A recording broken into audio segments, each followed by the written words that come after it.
Récit de la création. Ce texte répond à la question: comment notre monde a-t-il pu exister? En affirmant que Dieu a créé la terre et tout ce qu'elle contient, et qu'il a créé les êtres humains à son image. La complexité de la création nous échappe. Néanmoins, la conviction que Dieu a créé toute vie nous assure non seulement de son autorité sur l'humanité, mais aussi de son profond amour pour tous les hommes.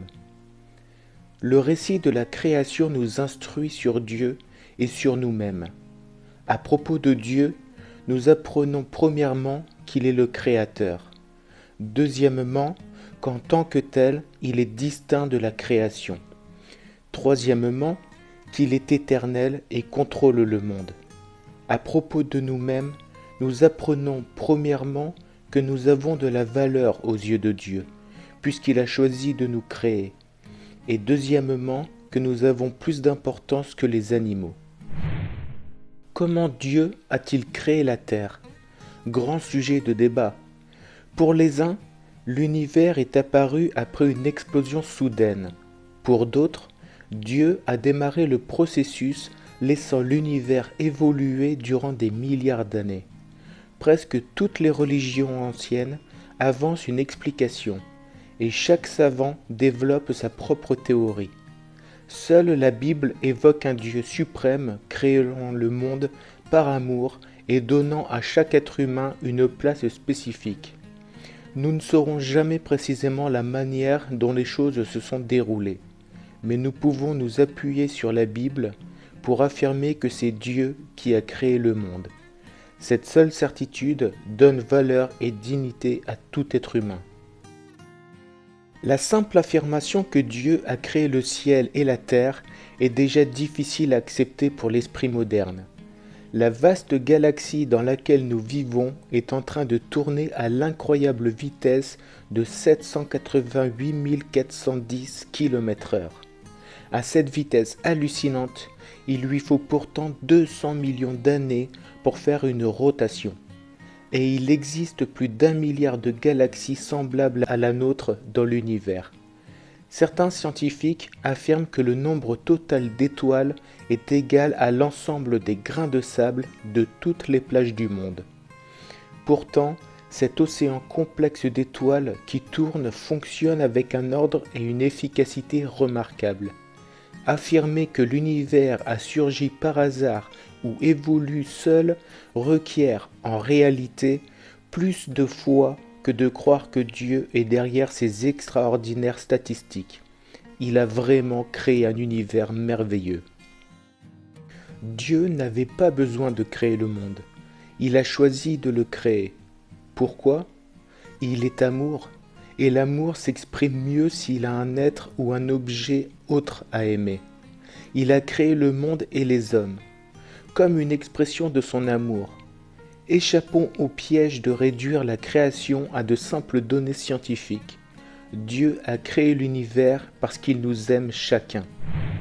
Qui a créé Dieu? Poser cette question, c'est présupposer l'existence d'un autre créateur avant lui. Et l'on peut se poser la question à l'infini. Il nous faut admettre que Dieu a toujours existé et n'a été créé par personne, même si nos esprits finis, limités, ont peine à concevoir l'infini. Ayons la sagesse de ne pas laisser notre faculté de compréhension limitée imposer des limites à l'infinité de Dieu. L'affirmation que la terre n'était que le chaos et vide pose le cadre du récit de la création qui suit. Les deuxième et troisième jours, Dieu donne forme à l'univers. Les 3 jours suivants, il le remplit d'êtres vivants. Les ténèbres sont dispersées le premier jour, quand Dieu crée la lumière. La présentation de l'Esprit de Dieu comme planant à la surface de l'eau évoque l'oiseau qui volette autour de ses petits pour les protéger. L'Esprit de Dieu a été activement impliqué dans la création du monde. La protection et les soins de Dieu sont toujours aussi actifs. Combien de temps a-t-il fallu à Dieu pour créer le monde? Il existe 2 hypothèses principales quant à la durée de jours. Premièrement, Chaque jour correspond vraiment à une période de 24 heures. Deuxièmement, chaque jour représente une période de durée indéfinie, qui peut correspondre même à des millions d'années. En fait, la question centrale du passage n'est pas là.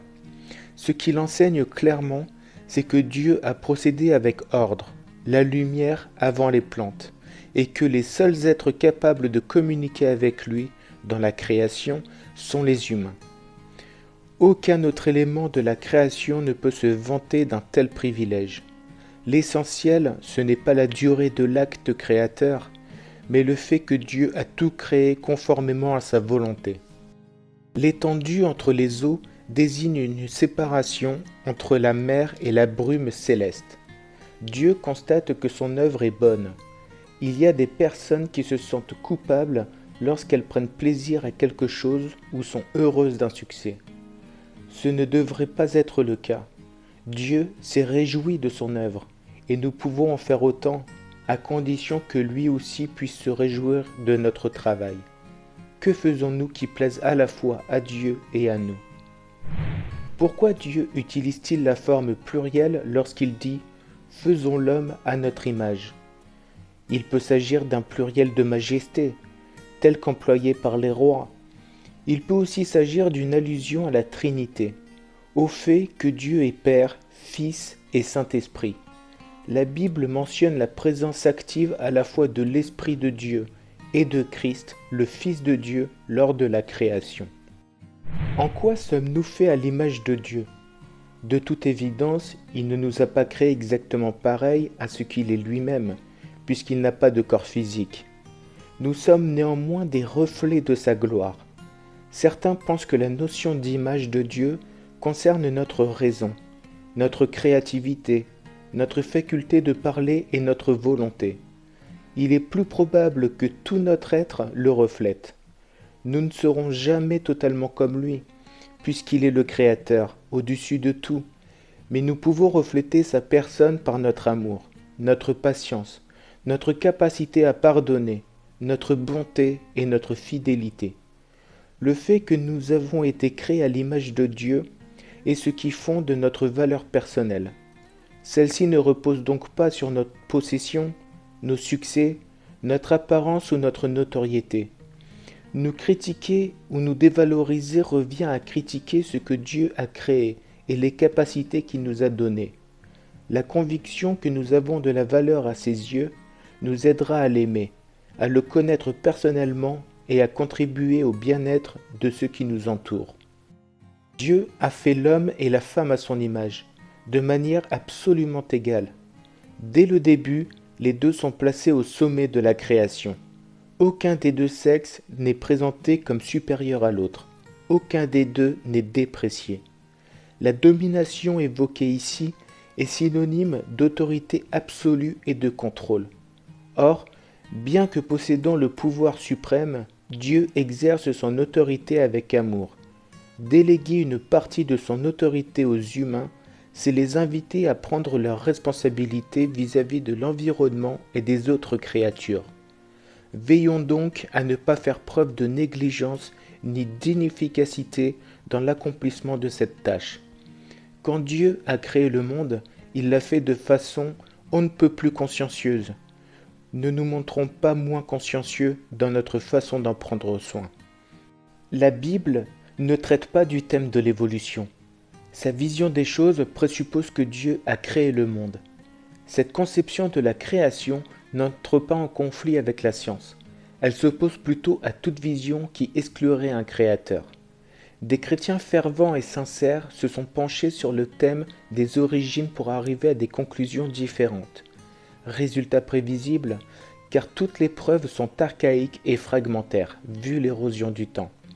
Les spécialistes de la Bible et les scientifiques devraient éviter toute fixation et toute pensée exclusive. Les exégètes doivent être prudents et ne pas faire dire à la Bible ce qu'elle ne dit pas. Quant aux savants, ils ne doivent pas faire dire à la science ce qu'elle ne sait pas.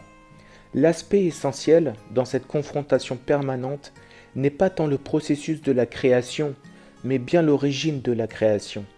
Le monde n'est pas le fruit de probabilités ou d'un hasard aveugle. Dieu l'a créé. La Bible ne nous raconte pas seulement que Dieu a créé le monde. Bien plus important, elle nous dit qui est ce Dieu.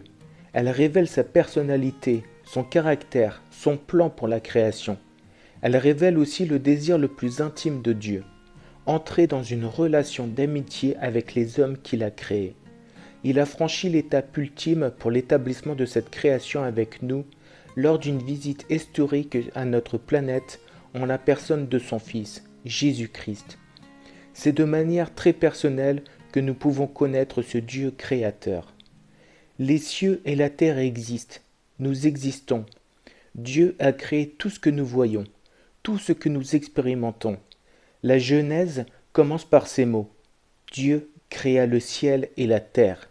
Ainsi commence le voyage le plus passionnant et le plus enrichissant qui puisse exister.